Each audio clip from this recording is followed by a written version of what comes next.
다 책 펴셨나요? 예, 두 번째 책 104페이지. 자, 우리 함께 이제 시작하도록 하겠습니다. 우리 예언서의 개관입니다.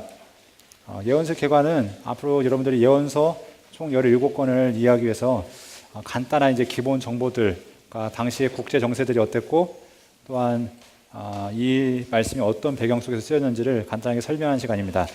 여러분들이 아까 이제 잠시 후에 각 권에 들어가면 이사야, 예레미야가 각 권에 들어가면 다 다시 한번 설명해 주실 겁니다. 그러니까 지금 설명한 내용들이 열왕기와 다 겹쳐서 어느 왕 때 어떤 국제적인 상황 속에서 이 예언서가 선포되어졌다 이런 것들 얘기하시는데 말씀드릴 텐데, 일단은 기초적으로 간단하게 어느 시대에 어떤 선지자가 있었다 이런 것들을 함께 알아보는 시간을 갖도록 하겠습니다. 자, 성경에 나오는 17권의 책, 예언서가 총 17권이죠. 그 책들이 보통 다 어디에 집중되어 있냐면 분열왕국 이후로 집중되어 있습니다. 통일왕국 때 하나님의 예언자들, 하나님의 선지자들 활동하긴 했지만 그들이 글을 쓰진 않죠. 그들이 쓰는 글은 그냥 보통 역대기 가운데, 열왕기 가운데 다 포함되어 있습니다. 선견자 누구의 글일, 이또의 글, 가세의 글, 이런 식으로 이런 것들은 대부분 다 열왕기 안에 포함되어 있고, 이제 선지서라고 예언서라고 불려진 책들은 대부분 이제 이 분열왕국 이후에 적혀지고 있는 것들을 보게 됩니다. 솔로몬 이후로 남쪽은 르호보암을 중심으로 해서 20명의 왕이 펼쳐지고 있고요. 북쪽은 여로보암을 비롯해서 호세아까지 19명의 왕이 펼쳐지고 있는 것들을 보게 됩니다. 자, 예언자 가운데는 크게 두 부류가 있습니다. 문서 선지자, 비문서 선지자. 비문서 선지자는 엘리야나 엘사 같이 하나님 말씀을 선포했던 능력의 선지자들, 이런 사람들 얘기하고, 문서 선지자는 하나님 말씀을 대언하기도 했지만 글을 써서 남긴 사람들, 이런 사람들을 문서 선지자라고 얘기합니다. 누가 더 훌륭한가? 훌륭의 여부가 문제가 아니죠. 하나님께서 쓰시면 그들에게 순종했던 그들의 삶에 우리가 삶을 보면서 그냥 그들의 어떻게 쓰였는지가 중요한 부분이지, 문서 선지자라고 더 위대하고 그런 것은 아니라고 해서 우리가 알 수 있습니다. 우리가 남쪽과 북쪽을 살펴볼 때 북쪽은 참 간단합니다. 3명의 선지자만 활동했습니다. 3명이 누구였습니까? 요나, 호세아, 아모스. 자, 이 시대적인 상황을 살펴보면은 요나 같은 경우는 요아스 왕 때 활동했던 걸로 살펴볼 수 있고요. 또한 호세아, 아모스는 요아스의 아들이었던 여로보암 2세. 동일하게 요나나 여로보암 호세아, 아모스나 대부분 그냥 시대적으로는 여로보암 2세로 보는 것이 어느 정도 맞을 겁니다. 왜냐하면 여로보암 2세의 통치 기간이 길었기 때문에 이 시대에 걸쳐서 하나님의 말씀을 전하는데, 요나 같은 경우는 국내용이 아니었죠. 수출용이었습니다. 그래서 하나님께서 요나를 어디로 보내시냐면 니느웨로 보내시죠. 니느웨로 보내시는데 우리가 착각하는 부분도 있어요. 우리 어린이 동화들을 보면은 다시스로 가다가 지금의 스페인 지역으로 가려고 하는데 딱 이제 배를 타게 되죠. 그래서 물고기 뱃속에 들어갑니다. 그런데 그 물고기 뱃속에 3일 동안 있다가 나오게 되는데, 나온 것이 니느웨 앞이었다라고 이제 이렇게 착각하는 분들이 있어요. 물고기가 뱉어낸 곳이 어디였을까요? 지중해 해변 어딘가이겠죠. 왜냐하면은 이 니느웨에서 이 지중해 해변까지 가까운 거리일까요? 여러분들이 지도를 통해 보셨듯이 대략 적어도 한 1000km 가까이는 가야 되는 거리입니다. 그러니까 동화책을 보면 그걸 어떻게 해요? 딱 물고기 뱉어내는데 성이 보여요, 저 멀리. 그러면서 조금 걸어가면은 이제 니네 성이 있구나 생각하는데 아니란 것이죠. 아수르라든가 니네 같은 경우는 내륙 지방에 있기 때문에 절대 가까운 거리가 아니었다. 물고기 뱃속에서 나와서 냄새난 몸으로 씻었는지 안 씻었는지 모르지만 아무튼 또 한 달이나 아니면 2달 걸려서 그런 거리를 가야 되는 머나먼 길이었다는 것을 생각해야 될 것입니다. 자, 요나가 가서 선포한 메시지는 무엇이냐면 회개의 말씀이었죠. 회개의 말씀인데 하나님께서 이방인들에게도 구원을 베푸신다. 하나님은 이스라엘만의 하나님이 아니시라 이방인의 하나님이시도 된다는 것들을 이 요나를 통해서 보여준 것을 알 수 있습니다. 그러면서 하나님의 주권에 대한 강조가 바로 이 요나서에 있죠. 반면에 하나님의 그 크신 사랑과 주권에서 강조하지만 요나는 어떻습니까?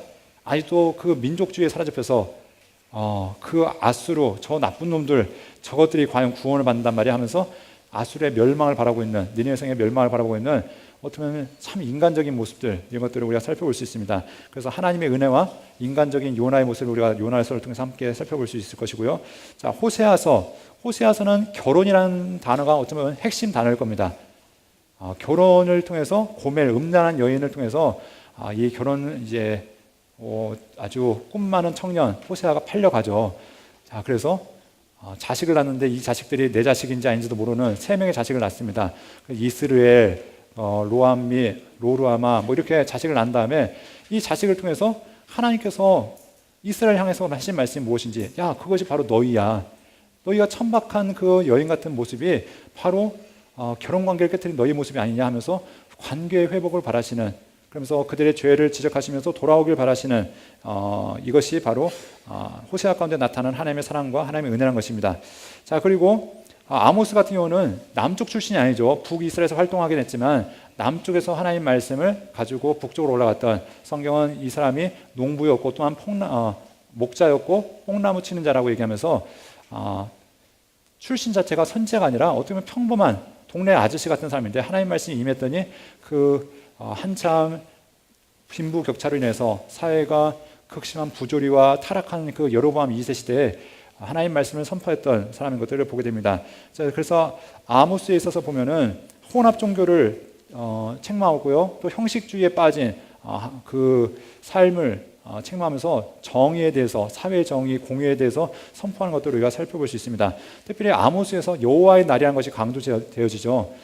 많은 사람들이 여호와의 날을 이야기하고 있습니다. 스바냐서에서도 여호와의 날, 요엘서도 여호와의 날 얘기하는데, 여호와의 날은 어떤 날입니까?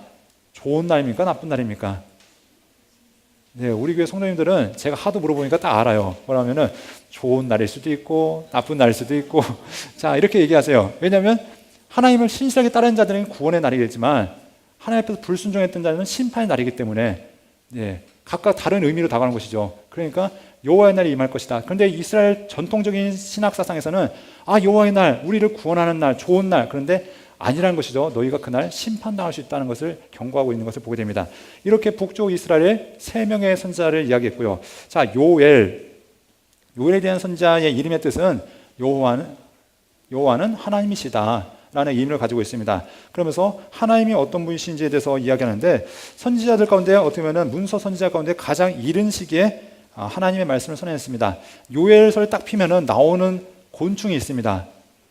메뚜기가 나오죠. 메뚜기가 먹은 것을 하면서 쭉 나오죠. 느치가 먹고 팥중이가 먹고 하면서 이런 말씀들이 나오는데, 자, 이런 말씀을 통해서 하나님의 심판이 임할 것이다, 하나님의 철저한 심판이 있는데, 여기서 여호와의 날이 제일 먼저 언급되었던 것을 보게 됩니다.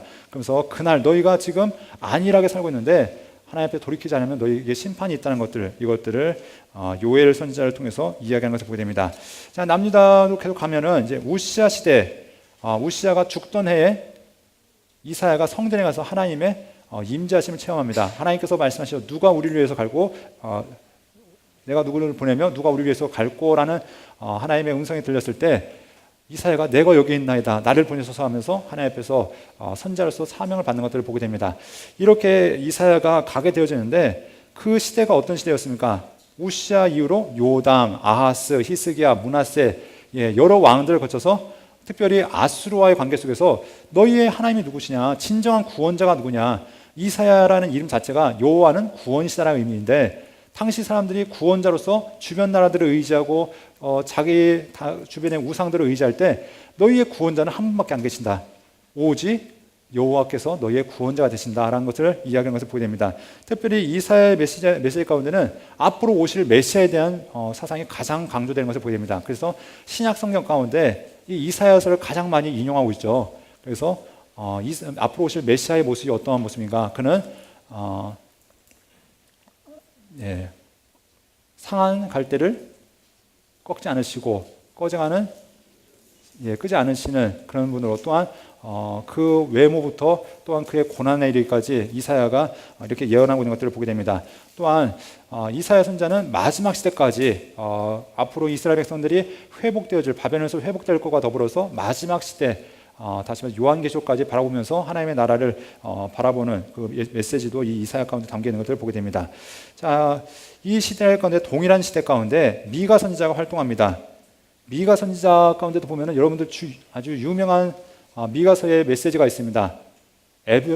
베들레헴 에브라다야, 너는 결코 작지 아니하도다. 내게서 다스린 자가 나올 것이라는 그런 메시아 예언과 더불어서 그 시대 가운데 어떤 시대냐면은 부정과 부조리가 판쳤던 시대입니다. 요담은 선한 왕이었지만 나라는 잘 먹고 잘 사는데 이것이 어떻게 되어집니까?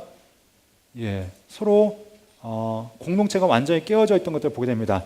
성경은 율법에서 무엇을 얘기하면 하나님을 사랑하는 것 첫 번째로 얘기하죠. 그런데 그와 더불어서 이웃을 사랑하는 것, 이웃을 사랑한다는 것은 율법은 나만을 위한 것이 아니라 공동체를 위한 것이라는 걸 얘기하고 있습니다. 그러니까 하나님께서 이들이 항상 선지자들이 나와서 책망하는 것이 무엇이냐면 하나님과의 관계, 우상 숭배가 있거나 산당이 있거나 아니면 하나님을 제대로 알지 못하거나 그럴 때마다 하나님의 말씀이 선포되어지지만 그와 더불어서 사회 공동체가 지금 깨어져 있을 때 사회적인 공의가 실현되지 못하고 가난한 자가 억압받고 또한 사람들이 지금 사회 부조리 속에서 신음하고 있을 때마다 선지자들이 나와서 이것들에 대해서 단호하게 외쳤던 것들을 보게 됩니다. 그래서 지금 사회의 부조리와 부패를 외치면서 이들이 하나님 앞에서 돌아오길 바라는 특별히 가진 자들이 하나님 앞에서 가진 자들을 책망하면서 그들의 죄를 책망하는 내용들이 이 미가서에 등장한 것들을 보게 됩니다. 자, 이제 누굴까요? 나훔 선지자죠. 나훔은 국내용이 아닙니다. 역시 국외용이죠. 누구냐면 요나가 니느웨를 향해서 외쳤다면 나훔 역시 니느웨를 향해서 외칩니다.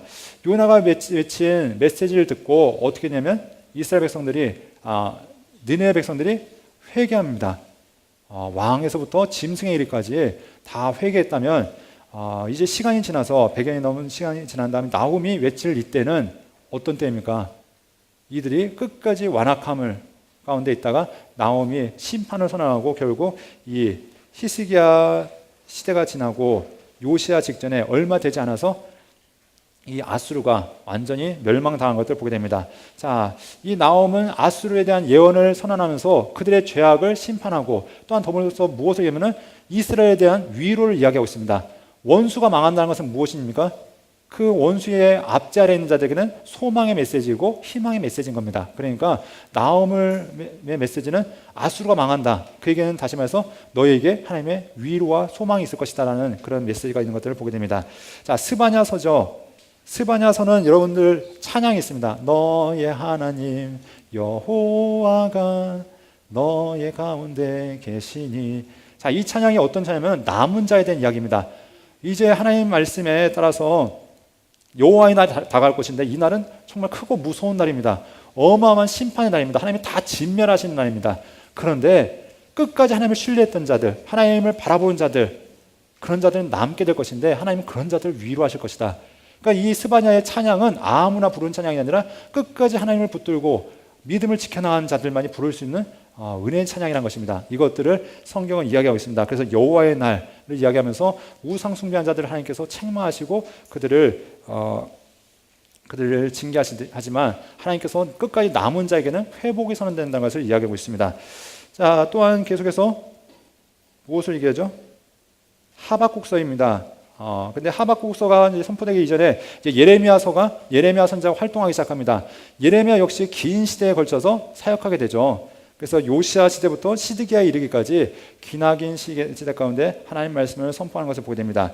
자, 그런데 이 예레미야 하면은 우리 별명이 있죠. 눈물의 선지자라는 별명이 있습니다. 왜 눈물의 선지자가 될 수밖에 없냐면 정말 하나님의 심정이 무엇인지 알기 때문에 돌아와야 되는데 끊임없이 돌아와야 되는데 그래서 그 예레미야의 메시지 가운데 보면은 우양은 자기 주인을 아는데 내 백성은 하나님을 알지 못한다고 얘기하고 있습니다. 하나님께서 끊임없이 외치지만 돌아오라고 외치지만 그들은 하나님의 말씀을 외면하고 계속 제 갈 길로 마치 철로가 끊어진 그곳에서 기차가 폭주하면서 마지막 그 낭떠러지를 향해서 달려가듯이 이 이스라엘의 상황이 그렇다는 것입니다. 멸망하는 것이 뻔히 보이는데 그 멸망에서 끊임없이 멈추지 않고 달려가는 그것을 향해서 끊임없이 하나님 앞에 돌아오라고 외칩니다. 그럼에도 불구하고 어떻습니까? 돌아오기커녕 말도 듣지 않습니다. 예언하지 말라고 얘기하죠. 야, 또 조용히 해 하면서 예레미야에게 이렇게 얘기했고 당시에 또 거짓 선지자들이 활동하면서 예레미야의 말을 계속해서 왜곡합니다. 야, 뭐 우리나라는 하나님이 지켜주신 나라야. 우리나라는 하나님이 보호하신데 무슨 우리나라가 멸망할 수가 있냐. 그런데 예레미야는 계속해서 이야기한 것이 이제 마지막 때가 다가왔다. 너희 하나님 앞에서 어떻게 보면 바벨론에 항복하는 것이 하나님의 뜻이다라고 얘기하면서 하나님의 뜻은 너희가 지금 굴복하고 하나님 앞에서 겸손하는 것, 이것이 하나님의 뜻이라 얘기하지만 결국 그 음성은 외면되어졌고 결국 눈물의 선지로서 이렇게 나갔던 것을 보게 됩니다. 자, 하박국이라는 선지자가 있죠. 하박국 선지자를 보면은 하나님의 주권에 대해서 알 수 있습니다. 하박국 선지자의 대화를 보면 이런 얘기가 있습니다. 어느 날 하박국가 사회 삶을 봤더니 완전히 엉망입니다. 뭐 종교적인 것부터 사회적인 상황 전반이 다 뒤집어져 있는 겁니다. 하나님, 우리나라가 왜 이렇습니까? 어떻게 이렇게 의인이 압제받고 고통당하고 이 시대 상황 가운데 이런 상황이 펼쳐질 수가 있습니까? 그랬더니 하나님의 음성이 뭐냐면 걱정 마. 내가 바벨론을 보내서 너희 다 뒤집어 엎을게. 그랬더니 하박국이 하나님 이건 아닌 것 같아요. 아니 어떻게 악한 자를 통해서 의로운 자를 이렇게 벌하실 수가 있습니까? 그러면 좀 기대해줘. 미안해, 내가 용서해 줄게. 그런데 야, 그날은 속히 다가올 거야. 예, 이 하박국의 메시지가 들었을 때 하박국이 충격에 빠지죠. 그래서 하나님을 묵상하는데 묵상하면서 하나님의 주권을 깨닫습니다. 하나님의 뜻이 그렇다면 그 하나님의 뜻을 받아들이고 하나님 앞에 나가는 것. 그러면서 그때 선언되어진 메시지에 보시면 의인은 믿음으로 말미암아 산다는 것. 시대가 어떻든 간에 하나님을 신뢰하는 자들은 하나님의 은혜로 살아나갈 수 있다는 것을 이야기하고 있습니다. 그러면서 이때 유명한 부흥의 구절이 있죠. 하나님, 주님은 그 주의 일을 수년 내에 속히 이루십시오. 네, 부흥케 하옵소서. 이 일을 수년 내에 속히 이루시옵소서. 하지만 진노 중이라도 긍휼을 잊지 마십시오. 이 얘기는 교회 부흥해달라는 얘기가 아니죠. 무슨 얘기입니까? 하나님, 주님께서 작정하신 일이 이 나라를 멸망시키는 일이면 속히 이루어 주십시오. 바벨론을 통해서 이 나라를 완전 뒤집어 엎는 것이 하나님의 뜻이면 그렇게 해주십시오. 하지만 그 중에서라도 긍휼을 잊지 말아주십시오. 하나님, 이 땅을 기억해 주십시오 라고 하나님 앞에 기억하는 것이 이 하박국의 메시지였다는 것입니다. 그러면서 하박국이 이제 바라보는 거죠. 적군이 밀려와서 이 나라가 완전히 황폐화되는 것, 이제 우양을 다 뺏겨버리고 이제 집들이 다 무너져 내리고 포도원이 다 불살라지고 감람나무, 무화과나무 이것들이 다 뽑혀버리는 그 상황. 그러니까 이거는 뭐 한 해 농사가 안 돼서 흉작이 돼서 그런 것이 아니라 완전히 정말 미래에 대한 소망이 없는 그 상황 가운데 하박국은 무엇을 얘기합니까? 무화과 나뭇잎이 마르고 포도 열매가 없고 감람나무에 소출이 없고 우양의 외양간에 소가 없고 할지라도 나는 여호와로 인해서 기뻐하겠다. 난 하나님 한 분만 있으면, 주님만 있으면 그분 때문에 만족하겠습니다라고 고백하는 것, 이것이 하박국의 메시지인 것들을 보게 됩니다. 자, 이제 시대가 바뀝니다. 급격한 이제 바벨론에 의해서 침공을 당하게 되죠. 그러면서 나라가 망합니다. 나라가 망할 때 예레미야 같은 경우는 끌려갔다가 선대를 합니다. 당시에 느부사라단이라는 이 군대 장관이 이제 선대를 하는 겁니다. 하나님의 선지자였던 것을 알았기 때문에 예레미야 선지자님께서 원하신 대로 해드리겠습니다. 우리와 함께 바벨론을 가시면 우리가 거기서 선대하겠고, 만약에 원하신 것이 다시 땅으로 돌아가는 것이면, 예루살렘으로 돌아가는 것이 원하시는 뜻이면 다시 가셔도 좋습니다. 그런데 예레미야의 선택은 무엇이냐면 예루살렘으로 돌아가는 것이었죠. 어떻게 보면 지겨운 땅입니다. 50년 가까이 하나님의 말씀을 선포했는데도 전혀 듣지 않았던 그 땅 가고 싶겠습니까? 이왕이면 이제 이 정도면 됐겠다, 이제 좀 편하게 한번 사역 좀 해보자라고 할 수 있는데 예레미야는 보는 거죠. 바벨론 그 땅에는 그래도 하나님의 사람들이 있는 거죠. 다니엘이 남아있고 에스겔이 있고 하나님의 말씀을 전해야 되는 사람들이 있지만, 내가 남아졌다면 더 이상 이 남아있는 예루살렘은 소망이 있습니까, 없습니까? 그러니까 그 땅을 돌아옵니다. 그 땅에 돌아왔을 때 보게 되는 것이 무엇입니까? 완전히 불타버린 성읍, 완전히 돌 하나 남지 않고 무너져버린 성전, 사람들이 불타서 시신도 수습되지 않고 거리에 널려있는 시신들, 사람들이 먹을 것이 없어서 울부짖고 부르짖는 그 모습들, 이런 것들을 바라보면서 예레미야가 고통에 차서 정말 그 마음의 눈물, 삶의 눈물을 담아서 쓰고 있는 책이 바로 예레미야 애가인 것들을 보게 됩니다. 그래서 이것이 바로 왜 우리가 이렇게 고통당할 수밖에 없는가, 우리가 바로 하나님 앞에서 떠났기 때문입니다, 불순종했기 때문입니다 라고 외치고 있는 글이 바로 예레미야 애가인 것들을 보게 됩니다.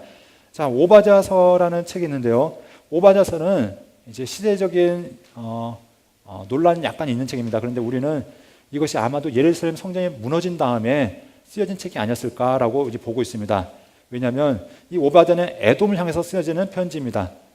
하나님의 말씀인데 에돔이 예루살렘이 무너질 때 어떻게 하냐면은 형제의 나라잖아요. 이스라엘과 에서 같은 형제의 나라인데 이 이스라엘이 침공당하고 이스라엘이 불탈 때 어떻게 하면 도망가는 사람들을 잡아다가 바벨론에 넘겼던 사람들이 에돔 사람들입니다.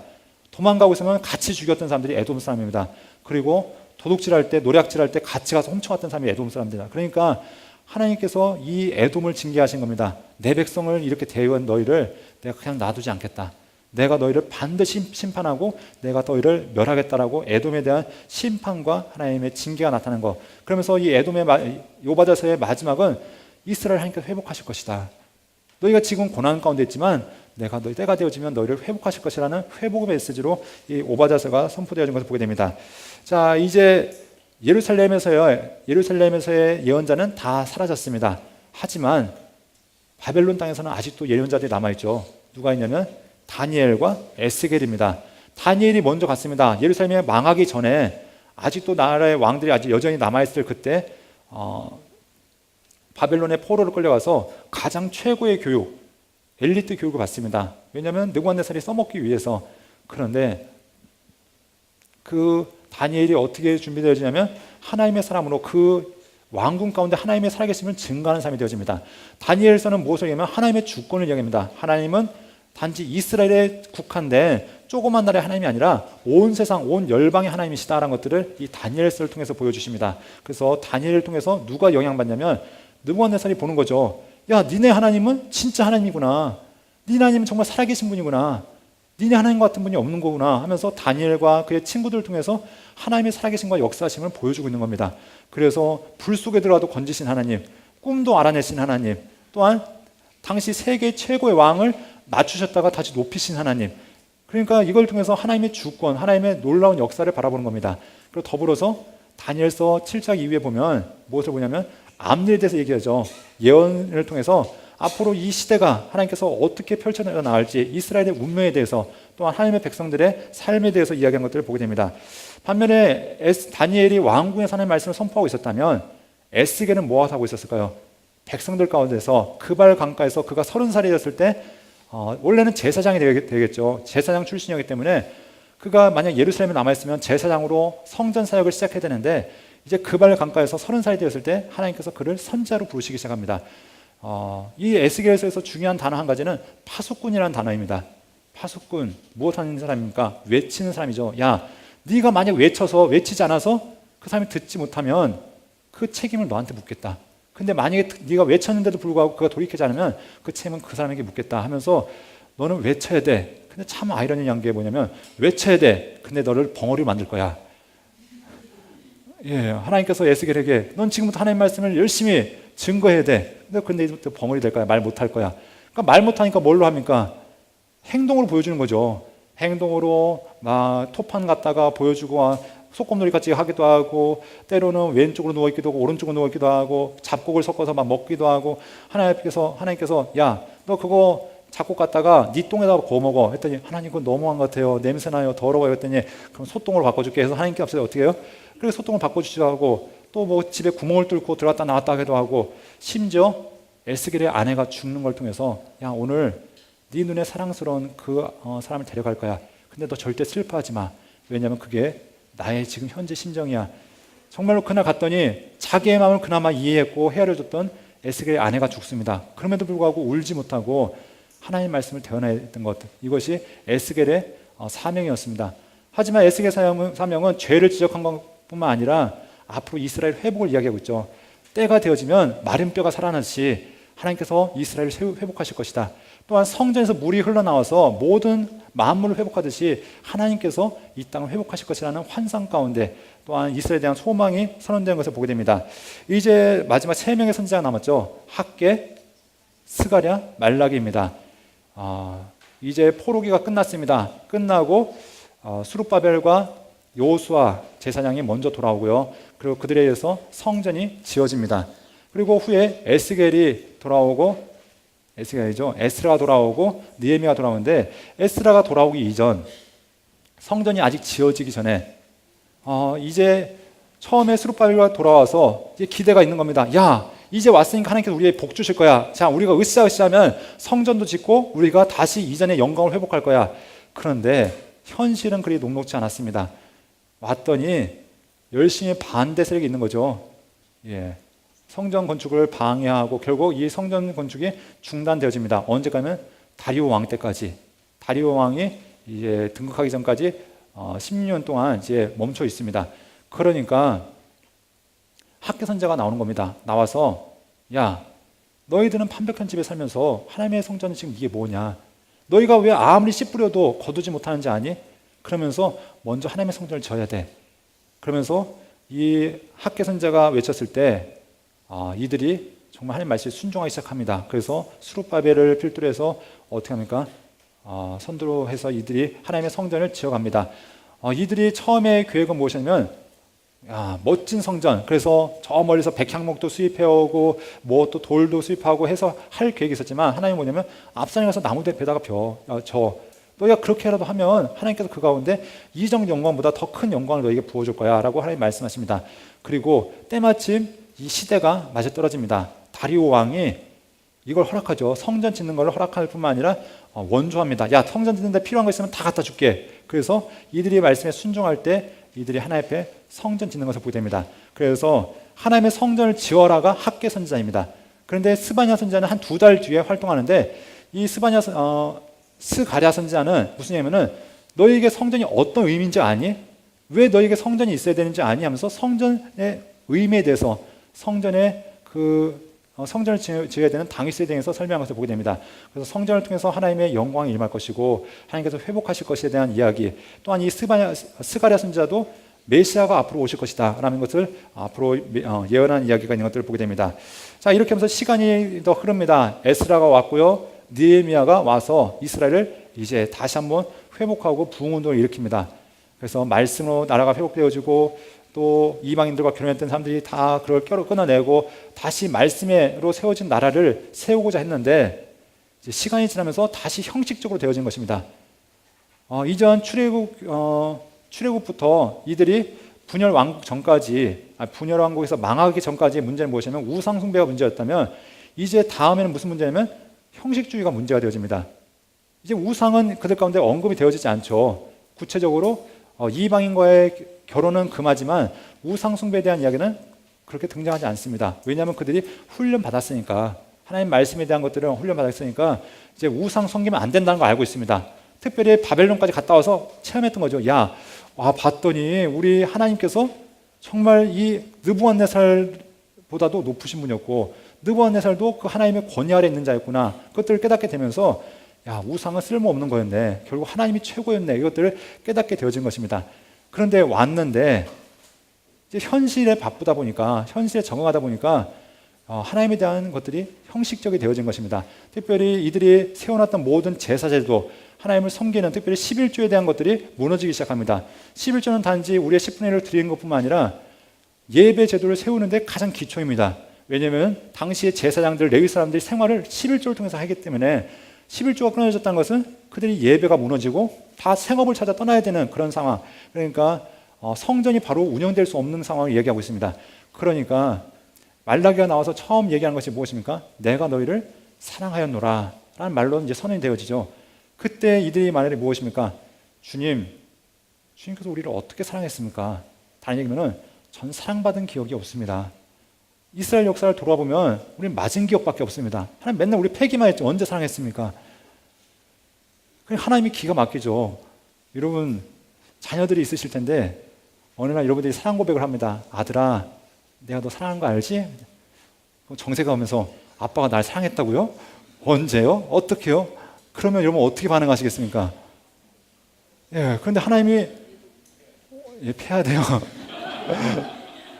자, 이런 것들 하나님 앞에서 하나님의 한탄이 나와 있고 또 그에 대한 반응들이 이 말라기서에 나와 있습니다. 그러면서 내가 너희를 얼마나 아꼈는데, 내가 너희를 지금까지 행한 그 모든 것들이 나의 사랑이었는데, 특별히 너희 제사장들, 나를 가장 잘한다고 한 너희가 나를 어떻게 멸시할 수가 있니? 하면서 그들의 죄악에 대해서 이제 말씀하시면서 때가 되어지면 내가 택한 자를 보낼 거야. 내가 엘리야를 다시 보낼 거야. 그러면서 그때 아버지의 마음을 자녀에게로 다시 돌이키는, 자녀의 마음을 아버지께로 다 돌이키는 그런 일들이 있을 거야 라는 것으로 이 말라기서가 이렇게 마무리되어 있는 것을 보게 됩니다. 그러면서 마지막 하나님의 내가 너를 사랑한다는 그 고백으로 이 말라기서가 맞춰지는 것이 이렇게 예언서 전반적인 내용인 것을 보게 됩니다. 자, 이런 내용들이 다 어디서 나왔냐면은 바로 이 예언서 개관 가운데 개관과 여러분들이 앞으로 듣게 될 이제 예언서 각권을 통해서 나타난 것을 보게 됩니다. 자, 그래서 우리 시대순으로 다시 한번 보도록 하겠습니다. 보면 열왕기 하 12장부터 이제 선지자들이 등장하기 시작하는데 요엘 선지자가 등장하고요. 남유다였습니다. 요나 선지자 어디 활동했습니까? 예, 아수르, 특별히 아수르의 수도였던 니느웨에서 활동했습니다. 그 다음 북이스라엘 여로보암 2세 때 아모스와 호세아가 활동했었고요.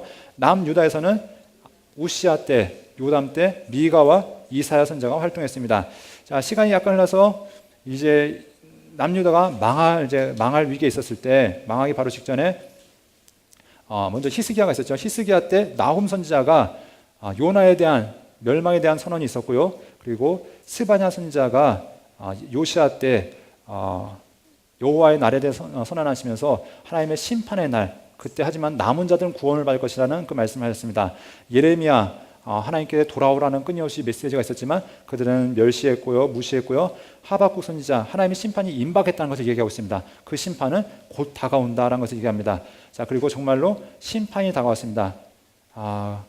이때 저 바벨론 가운데 있는 두 명의 선지자가 준비하고 활동하기 시작하죠. 다니엘과 에스겔입니다. 그래서 다니엘은 왕궁에서, 특별히 에스겔은 평민들 가운데, 백성들 가운데서 함께 하나님의 말씀을 선언했던 것을 보게 됩니다. 그리고 바벨론에서 남유다가 완전히 망했습니다. 이때 선언되었던 하나님의 말씀은 에가와 오바댜서입니다. 그래서 하나님께서 남유다를 바벨론과 함께 남유다를 괴롭힌 오바댜의 멸망에 대해서 선언하는 것을 우리가 살펴볼 수 있고요.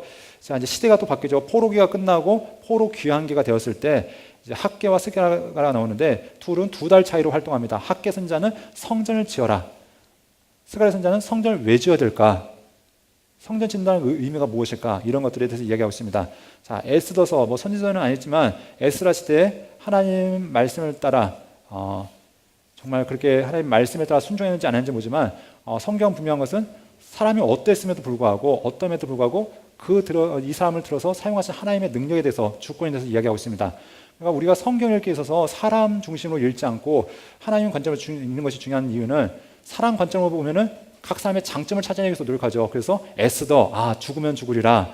그러면서 그것이 에스더의 위대한 점이라 얘기하는데 그거보다는 사람의 연약함에도 불구하고 이스라엘 백성을 사랑하시기 때문에 사용하신 하나님의 그 사랑과 하나님의 주권과 하나님의 은혜가 먼저 우리에게 밝혀져야 된다는 것입니다. 그래서 에스더를 통해서 이스라엘 민족을 구원한 구원의 역사의 이야기가 있고요. 마지막 느헤미야 시대 말라기의 이야기가 등장한 것을 보게 됩니다. 그래서 하나님의 마지막 사랑 고백에 대한 이야기가 말라기 가운데 있습니다.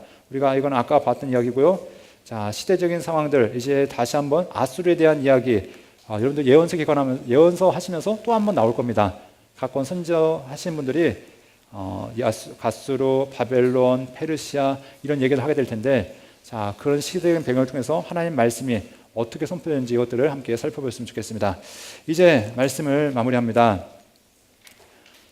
기나긴 장정이었죠.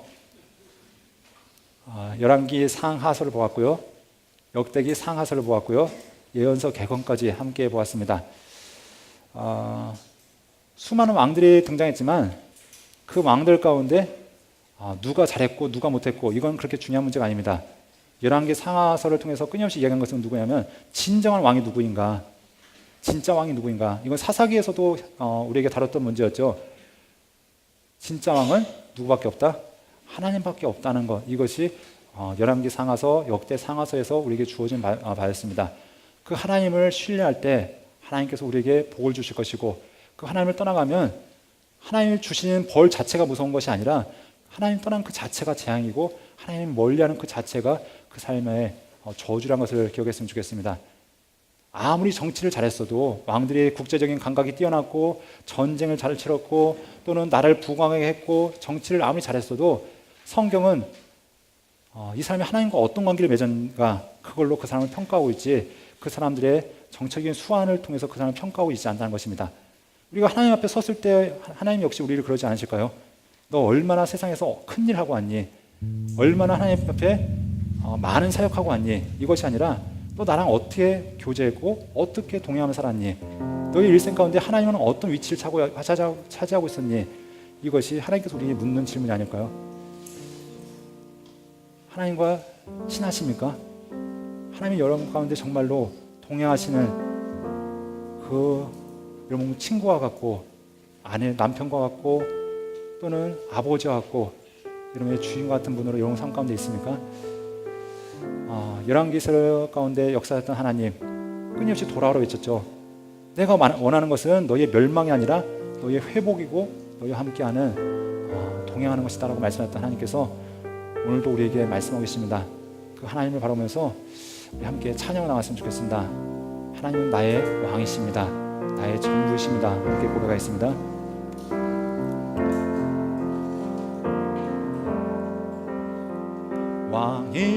왕이신 나의 하나님, 내가 주를 높이고 영원히 주의 이름을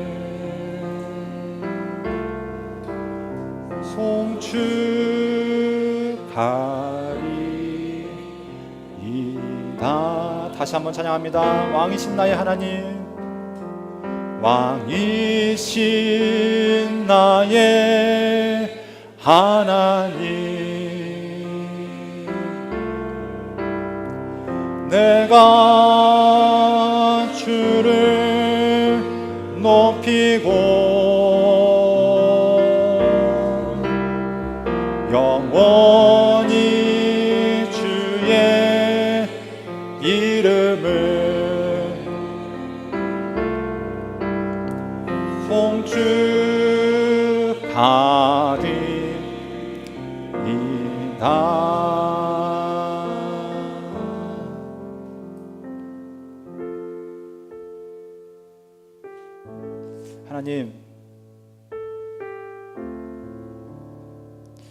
하나님은 나의 왕이십니다.